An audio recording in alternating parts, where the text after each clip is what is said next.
galima tokius dalykus daryti ir nebūtinai tai pasikeis, bet tai vis tiek, na, vėl galbūt gražins kartelę. Naujų rinkimų. Tiesiog, aš nežinau, aš tą kartoju ir kartosiu. Realiai, aš nežinau, aš negirdėjau argumento prieš. Man atrodo, labai senai senasis Landsbergis targi pasakęs.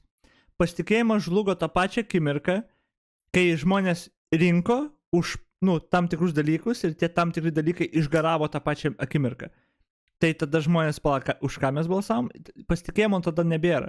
Ir tada buvo metai kupini melo, ant to pastatyti, ant to melo išrinkto, tada melo metai, griuvus vyriausybė, kratos, toliau jokio pasitikėjimo nėra ir nebus tiesiog. Tam reikia naujų rinkimų. Todėl dabar ir laukiam naujų rinkimų ir mėginam išgyventi žalą, kurią padarys socdemai. That's it, viskas. Čia mes galim vynioti kiek norim. Nausėda kažką turi pasakyti, kažką. Jie melagiai visi. Ką jie gali pasakyti? Kokią deklaraciją gali parašyti? Žodžiai nereiškia nieko, ką jie sako. Įsijung metinį pranešimą tą su palinkėjimą iš Ruginienės. Kiekvienas sakinys melas, viskas, ką sako melas. Įsijungi ten LRT darbo grupę. Skardžiai, blet, zuokai, olekai. Melas kas antram sakiny.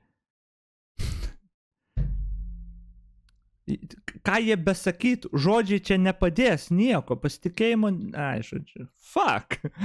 Perimsim iš tų dabar normalumų, kurie yra blogi, kažkokią aukštesnę kartelę. Aistė, sakinys. Ką daryti?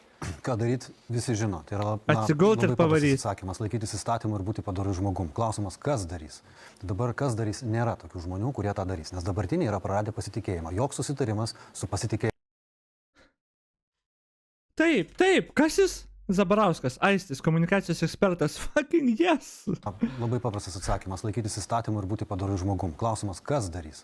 Dabar kas darys, nėra tokių žmonių, kurie tą darys, nes dabartiniai yra praradę pasitikėjimą. Joks susitarimas su pasitikėjimą praradusiu žmogum yra neįmanoma. Jo! Tai mes turime du scenarijus, arba toliau risimės ir murdysimės, nuvažiavę nuo pagrindinio kelio kažkokį. Arba nauji rinkimai ir aš baigsiu, blet. Ir toliau mūsų valstybė silpnės, arba, jeigu kompiuteris pakimba, jį reikia perkraut, vadinasi, mums reikia iš naujo balsuoti ir...